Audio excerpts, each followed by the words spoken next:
And basically I what never got that. I hang on, never got that. ma'am, you need to stop talking while the court's talking. This law firm has done nothing but harass me. I am here under duress. I live on Social Security. I will be 69 years old in the fall of somebody trying to sell me No, I'm not going to Medicare. tell you, No, I'm ma'am, I'm finished. not going I to. want to speak. Wow. You're taking advantage of somebody that's not being represented by an attorney under maritime law. I'm representing myself under the power and the attorneys of Jesus Christ. Good luck to you guys with Donald J. Trump. Maritime law is going bye-bye. This judge and this woman just had a heated courtroom showdown, and somehow this 69-year-old is acting like a complete child. She's here because she owes over $900 on her credit card. But of course, she's claiming she doesn't have to pay it. Classic sovereign citizen nonsense. And get this isn't even her first time. This is actually her third time in court. The first two cases, thousands of dollars just vanished because they got dismissed. Like, how does that even happen? But last time I checked, declaring yourself above the law doesn't make it true. What do you guys think? Is she just clueless, or is she trying to game the system? Drop your thoughts in the comments. Now let's dive in and watch this sovereign citizen get absolutely wrecked. Is counsel here for the plaintiff? Yes, Judge Hillman, Cezanne Barda. Well, you're an attorney, sir?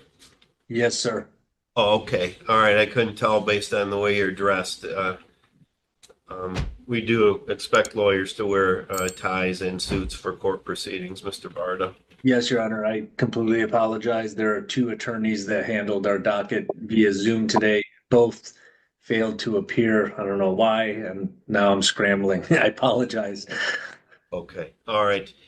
Is Ruth Conway present? Yep. Okay. Good afternoon. All right. So this is plaintiff's motion for summary disposition. Ms. Conway, the plaintiff filed a request to have a judgment granted in this matter. Mr. Barda, do you wish to proceed? Yes, Your Honor. Our motion is based on MCR 2.116 C9 C10. We don't believe there's a genuine issue of material fact to move forward to trial. This is a straightforward collection matter whereby it was original creditor of Credit One Bank. LVNB purchased that, and all the chain of title and bill of sale documentation is attached to our motion. We also have billing statements showing charges made and payments made, which comports with the account stated theory in the state of Michigan. The address on those billing statement matches the same address where the proof of service went for this file. And we also have an affidavit from our client stating how much is owed at this time. Defendant not only failed to file a response to our motion for summary disposition, but also failed to file a counter affidavit, which is required by court rule. And even looking at her answer, all she states is she doesn't believe that this is her debt. I believe that plaintiff has provided proof and has established that this account was the defendant's, and I don't believe there's been there hasn't been a defense raised to be able to prevail at this time. Plaintiff respectfully requests that our motion for summary disposition be granted. Okay. All right, Ms. Conway. So I have this motion for summary disposition that was filed by the plaintiff back on December 17th. I don't have any written response that was filed by you. I see you're holding up some kind of a receipt. I don't know what that's a receipt for, but we did receive your answer to the complaint. What date is on that receipt that you're holding up, ma'am? October 29th. Okay, so I think you're referring to your answer to the complaint that you filed in this matter, which was dated, let's see, which is dated October 28th. So I'm guessing that what you're holding up is verification that you filed an answer to the complaint. However, there was a motion for summary disposition. And basically I what never the. got that. I Hang on, never got that. ma'am. I'm not buying it. The plaintiff has her address, so there's no way she didn't get that notice. Mail doesn't just vanish unless her mailbox is in a black hole.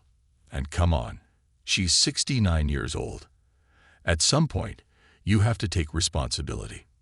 The law assumes that if something is mailed to your last known address, it's considered delivered. That's the mailbox rule. So unless she thinks USPS is out to get her, this excuse just doesn't work. What do you guys think? Is she playing dumb, or does she actually believe this? Hang on, you need to listen while the court's talking, and then I'll give you an opportunity to talk afterwards.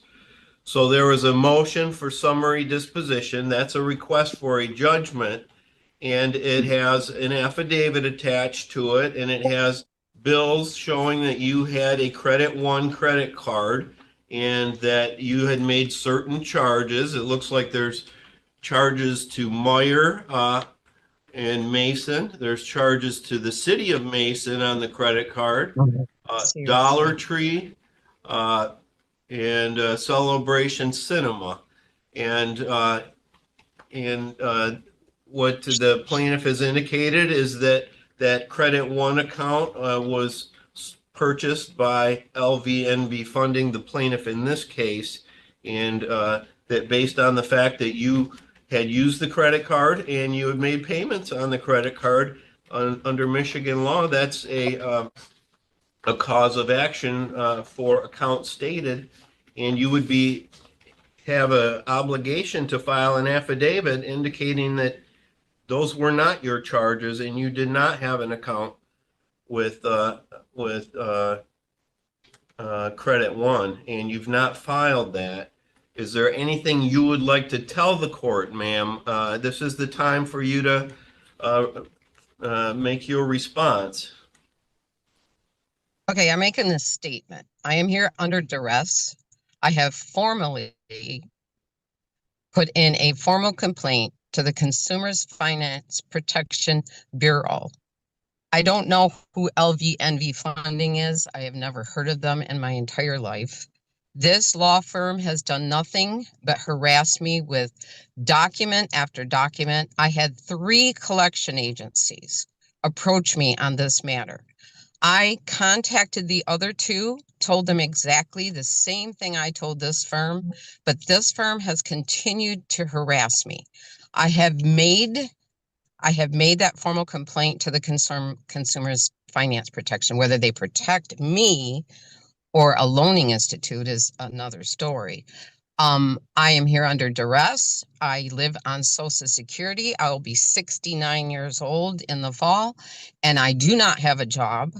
I do not work. I have 14 grandchildren. I'm a mother of 5, and 2 of them are veterans of the United States military. I help with my 14 grandchildren. So I don't have a job. I will collect Social Security. Okay, let me ask you this. Did you have a credit card at Credit One? I do not ever recall having a credit card from any place. Oh yeah, her credit defense is airtight. She has kids and grandkids, doesn't have a job, so that means she doesn't have to pay her credit card.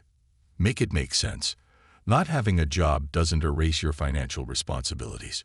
She's clearly unemployed, living off Social Security, and probably maxing out other credit cards.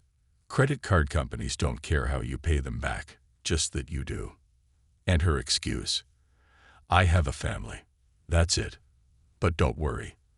The judge is about to go off on her in just a few minutes. Let's dive back in. And especially, I would never have a credit card with a small amount of credit. In my past, whenever I had credit, it was a decent amount of money that I had on a credit card balance that I was allowed to borrow. I don't know. You tell me why I get a phone call every other day of somebody trying to sell me. No, I'm not going to tell you. No, I'm finished. I want to speak. Wow. That I get a phone call every other day.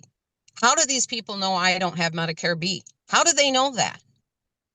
I get harassed to buy Medicare B. I can't afford Medicare B. I live on Social Security. So how do I get them knowing I don't have it? You tell me. Okay. All right. Anything further, Mr. Barta? No, I would ask for our motion to be granted at this time, Your Honor. Okay. All right. Well, Ms. Conway, we do have rules in lawsuits in terms of what's necessary to get past a summary disposition motion. You would have been required to file an affidavit verifying that you never had any credit card with Credit One, and that you were not the person that used this credit card that was in your name and made out to your address. And Excuse me, so, but I was never asked. I was never asked by the court or received a document telling me I needed to do that. You're taking advantage of somebody that's not being represented by an attorney under maritime law. I'm representing myself under the power and the attorneys of Jesus Christ. okay, all right, thank you, ma'am. So a summary disposition is granted for the plaintiff, and I live on Social Security. I know federal law. ma'am, you need to stop talking while the court's talking. Mr. Barta, you can submit a judgment under the 7-day rule with the court. That's all for the record. Good luck, ma'am. Thank you, Your Honor. Good luck to you guys with Donald J. Trump. Maritime law is going bye-bye. You're going to have to all relearn constitutional law, thanks to MAGA and us anons. Some people just love playing the victim, and this woman is the perfect example. She refuses to pay what she owes, tries to guilt the judge, and now, somehow, she's bringing up Donald Trump. Like, Mom, what does that have to do with anything? I don't even think she knows. The law isn't some pick-and-choose system where you get to ignore it just because you don't like your situation. Whether she agrees with it or not, debt laws exist, and she still has to pay what she owes. Random political rants, not going to change that. At the end of the day, the law is the law. It doesn't care about excuses, distractions, or whoever's trending in the news. He took out a credit card. She used it. She didn't pay it back. That's a breach of contract. Judges have heard every excuse in the book. Playing the woe is me act won't erase her debt. She signed for it. She used it. And now she has to deal with it. I know sovereign citizens hate contracts, but she literally signed up for one. But what do you guys think? Was she actually confused, or just playing the victim?